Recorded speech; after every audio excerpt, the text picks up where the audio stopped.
آج کی کہانی ہے جو بھی ہوا اچھا ہوا۔ ایک دفعہ کا ذکر ہے کہ بادشاہ کے دربار میں ایک جھاڑو دینے والا غلام تھا۔ وہ ہر بات پر کہتا تھا جو بھی ہوا اچھا ہوا، چاہے کوئی فیصلہ ہو رہا ہوتا تھا یا کوئی نقصان ہو رہا ہوتا تھا، وہ یہی کہتا تھا کہ جو بھی ہوا اچھا ہوا۔ اس بات پر کافی دفعہ اسے ڈانٹا بھی گیا کہ اگر نقصان بھی ہو جاتا ہے تو تم کہتے ہو جو بھی ہوا اچھا ہوا، لیکن وہ ہمیشہ ایسا ہی کہتا رہتا تھا۔ ایک دفعہ بادشاہ کے محل میں چوری ہوئی تو جب اس بات کا اس کو پتا چلا تو اس نے وہی کہا کہ جو بھی ہوا اچھا ہوا۔ بادشاہ کو اس پر بہت غصہ آیا اور اسے سزا کے طور پر 20 کوڑے لگائے گئے۔ کوڑے کھا کر بعد میں اس نے پھر کہا یہ بھی جو ہوا اچھا ہوا۔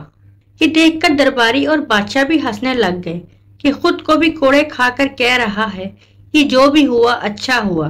یہ سن کر بھی اس نے پھر کہا جو بھی ہوا اچھا ہوا۔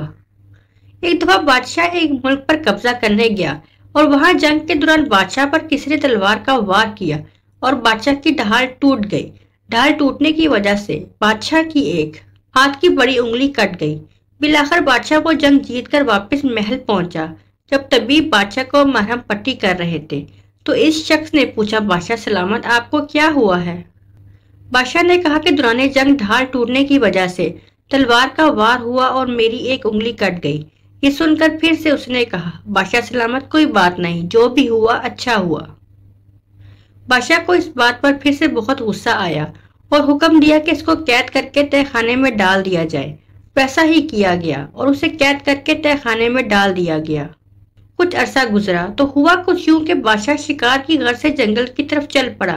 رات ہو گئی مگر شکار نہ ملا۔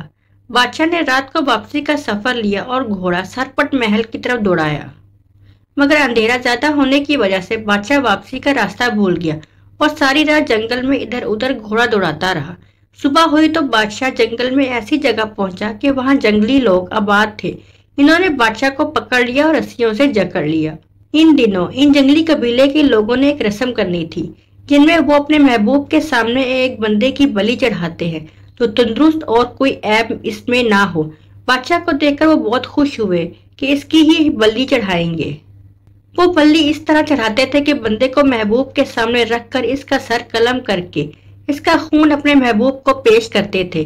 انہوں نے بادشاہ کو لٹا دیا اور بلی چڑھانے کی تلوار لے کر بادشاہ کا سر قلم کرنے ہی والے تھے کہ ان کی نظر بادشاہ کے ہاتھ پر پڑی جس کی ایک انگلی دوران جنگ کٹ گئی تھی تو وہ رک گئے، کیونکہ وہ ایک ایسے انسان کی بلی چڑھاتے تھے جو جسمانی طور پر بالکل تندرست ہو اور کوئی عیب نہ ہو۔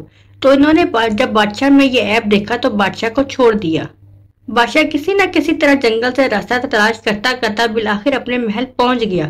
وزیروں اور مشیروں کو سارا واقعہ بیان کیا کہ اس طرح ہوا ہے اور میری انگلی کٹی ہوئی تھی تو تب ہی میں بچ پایا، ورنہ وہ میری بلی چڑھا دیتے۔ بادشاہ کا سارا واقعہ سن کر ایک وزیر نے کہا کہ بادشاہ سلامت پھر تو جو جھاڑو دینے والے نے ٹھیک ہی کہا تھا جب آپ کی انگلی کٹی گئی تھی، جو بھی ہوا اچھا ہوا۔ یہ سن کر بادشاہ گہری سوچ میں گم ہو گیا اور پھر حکم دیا کہ اس کو فوراً رہا کر کے باعث طریقے سے ہمارے سامنے حاضر کیا جائے۔ جب وہ حاضر ہوا تو بادشاہ نے کہا کہ تم کیسے ہر بات پر کہتے تھے جو بھی ہوا اچھا ہوا، چاہے نقصان ہو یا فائدہ؟ تو اس شخص نے کہا بادشاہ سلامت میں ایسا اس لیے کہتا ہوں کہ اللہ پاک جو بھی ہمارے لیے کرتا ہے بہت بہتر کرتا ہے، تو وہ ہمارے حق میں ہمیشہ بہت ہی اچھا کرتا ہے۔ جیسے اگر آپ کی انگلی کٹی ہوئی نہ ہوتی تو اس وقت آپ کا سر قلم ہو چکا ہوتا اور آپ مر چکے ہوتے۔ دوستو، اس لیے اللہ ہمیشہ ہمارے حق میں بہتر فیصلہ کرتا ہے۔ اس کا فیصلہ جیسا بھی ہو اس کا شکر اور صبر کرنا چاہیے۔